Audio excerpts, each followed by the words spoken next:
Biblia y tradición. Es bastante común que a los católicos se nos critique por seguir ciertas tradiciones. Puede que se nos diga, yo no sigo tradiciones de hombres como ustedes, y que nos señalen Mateo capítulo 15, versículo 3. Jesús contestó, ¿y ustedes por qué quebrantan el mandamiento de Dios en nombre de sus tradiciones? Abordemos este tema en 3 pasos. Primero, veamos el contexto del pasaje. Es importante entender qué es lo que Jesús quiso decir, leyendo los siguientes 3 versículos de este pasaje de San Mateo. Pues Dios ordenó, cumple tus deberes con tu padre y con tu madre, y también el que maldiga a su padre o a su madre debe ser condenado a muerte. En cambio, según ustedes, es correcto decir a su padre o a su madre, lo que podías esperar de mí ya lo tengo reservado para el templo. En este caso, según ustedes, una persona queda libre de sus deberes para con su padre y su madre, y es así como ustedes anulan el mandamiento de Dios en nombre de sus tradiciones. Nuestro Señor explicaba que el cumplir con el 4.º mandamiento de honrar a padre y madre incluía ayudarles económicamente. Sin embargo, los fariseos tendían a evadir esta responsabilidad dedicando sus bienes como donativo para Dios, quebrando de esta forma la ley del Señor. Segundo, veamos el significado de tradición. La palabra griega que utilizó San Mateo para tradiciones fue paradosis. Esa misma palabra la utilizó San Pablo en 1 Corintios capítulo 11, versículo 2. Os alabo porque en todas las cosas os acordáis de mí y conserváis las tradiciones tal como os las he transmitido. ¿Se contradice acaso la Biblia? Imposible. Ahora veamos la definición de la Real Academia. Resaltemos las definiciones número 1 y 4, que son las que aplican a nuestro contexto. Definición número 1. Transmisión de noticias, composiciones literarias, doctrinas, ritos, costumbres, etc., hechas de generación en generación. Esta primera definición es la que aplica a lo que se refería Jesús. Los fariseos se transmitieron una costumbre muy mala que anulaba totalmente el mandamiento de Dios. Veamos ahora la definición número 4. En varias religiones, cada una de las enseñanzas o doctrinas transmitidas oralmente o por escrito desde los tiempos antiguos o el conjunto de ellas. Ese es el significado de la palabra en 1 Corintios 11:2. Tercero, apliquemos nuestro sentido común. ¿Será que las tradiciones cristianas son malas? ¿Sería malo quizás ir al templo por lo menos una vez a la semana? Evidentemente no. Jesús habla en contra de las tradiciones que específicamente anulan la ley de Dios. ¿Estaría Jesús en desacuerdo con una tradición que le honre? Como quizás reunirnos todos los viernes por la tarde a orar en familia. Es sumamente importante prestarle mucha atención al tipo de tradiciones que Jesús demandaba. Pues hermanos, la Biblia es nada más que el conocimiento. La Biblia es nada más que el resultado de la tradición escrita que heredamos de los apóstoles. El hecho mismo de que los cristianos hayan creído en la Biblia es en sí una tradición. Las Sagradas Escrituras nos lo demuestran. Veamos 2 de Tesalonicenses capítulo 2 versículo 15.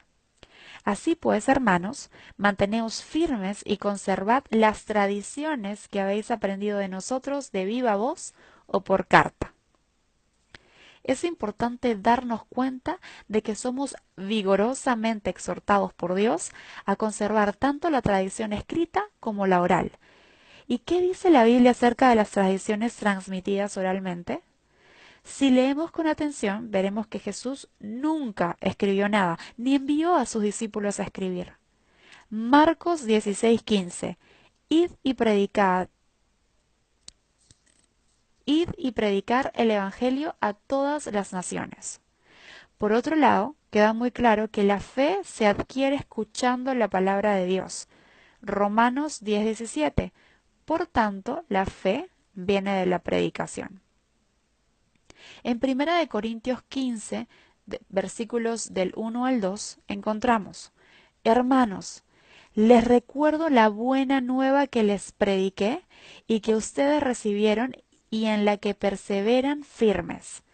Por ese evangelio ustedes se salvan, con tal que lo guarden, tal como yo se los prediqué. De otro modo, han creído en vano. En 1 capítulo 11, versículo 2, os alabo porque en todas las cosas os acordáis de mí y conserváis las tradiciones tal como os las he transmitido. 1 Corintios 11:23. Porque yo recibí del Señor lo que os he transmitido, que el Señor Jesús, la noche en que fue entregado, tomó pan. 2 Timoteo 2:2. Y cuanto me has oído en presencia de muchos testigos, confíalo a hombres fieles que sean capaces de instruir a otros. ¿De qué nos está hablando San Pablo aquí? Simplemente de sucesión apostólica. Jesús les da el poder a aquellos hombres para predicar, y fueron algunos de ellos y otros apóstoles quienes más adelante, sin saberlo, escribirían el Nuevo Testamento que hoy tenemos. ¿Y qué cosa fue lo que los apóstoles entendieron que era su misión y prioridad? Segunda de Juan, capítulo 1, versículo 12. Aunque tengo muchas cosas que escribirles, no quiero hacerlo con papel y tinta, sino que espero ir a verlos y hablar con ustedes cara a cara, para que su gozo sea completo. Primera de Timoteo, capítulo 3, versículo 14. Te escribo estas cosas esperando ir a verte pronto, pero en caso que me tarde, te escribo para que sepas cómo debe conducirse uno en la casa de Dios, que es la iglesia del Dios vivo, columna y sostén de la verdad. ¿Podría ser posible que estas tradiciones orales murieran con los apóstoles? Juan 14:24. El que no me ama no guarda mis palabras, y la palabra que escucháis no es mía, sino del Padre que me ha enviado.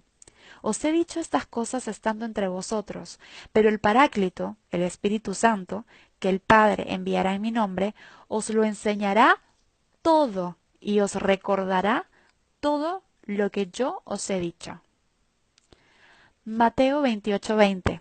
Jesús nos dijo: Id pues y haced discípulos a todas las gentes, bautizándolas en el nombre del Padre y del Hijo y del Espíritu Santo, y enseñándoles a guardar todo lo que yo os he mandado. Y he aquí que yo estoy con vosotros todos los días hasta el fin del mundo. ¿A quién le vamos a creer? Es imposible que Jesús no cumpla su palabra. Él nos envió el Espíritu Santo y prometió a su iglesia que estaría con ella todos los días hasta el fin del mundo. Resumiendo, la Biblia es el resultado de la tradición escrita. Para ser capaces de tener la verdad absoluta de Cristo, debemos contar también con la tradición oral. De otro modo, tendríamos solo una parte de aquella verdad. Si realmente amamos a Cristo, nosotros lo queremos todo y no nos conformaremos con solo una parte. Recordemos que siempre hace falta dirigirse a la iglesia fundada por Cristo en los apóstoles, la cual escogió los libros que tiene nuestra Biblia, porque la iglesia es la columna y el fundamento de la verdad, como nos dice 1 Timoteo capítulo 3 versículo 15. Tengamos en cuenta además que la Biblia no cayó del cielo por arte de magia. En el concilio de Hipona en el año 393 y en el concilio de Cartago en el año 397 se escogieron los 27 libros del Nuevo Testamento, luego de la muerte de Constantino. ¿Quién tiene el poder de escoger los libros de la Biblia? La iglesia que Cristo fundó en los apóstoles. Nuestra iglesia es apostólica, tiene una línea directa desde San Pedro hasta el Papa actual y cuenta con la doctrina enseñada verbalmente y por escrito, ya que toda la verdad no está en la Biblia, como nos dice Juan capítulo 21 versículo 25. Es además de vital importancia tomar en cuenta la exhortación de la Iglesia en el numeral 133 de nuestro catecismo. La Iglesia recomienda de modo especial e insistentemente a todos los fieles la lectura asidua de las Divinas Escrituras para que adquieran la ciencia suprema de Jesucristo, pues desconocer la Escritura es desconocer a Cristo. No dejemos de honrar a Cristo en su gran deseo de que permanezcamos siempre siendo uno, como nos dice Juan capítulo 17, versículos 20 al 23. Y que sobre todo nos pongamos de acuerdo y hablemos una misma cosa. Primera de Corintios capítulo 1, versículo 10. Dios los bendiga.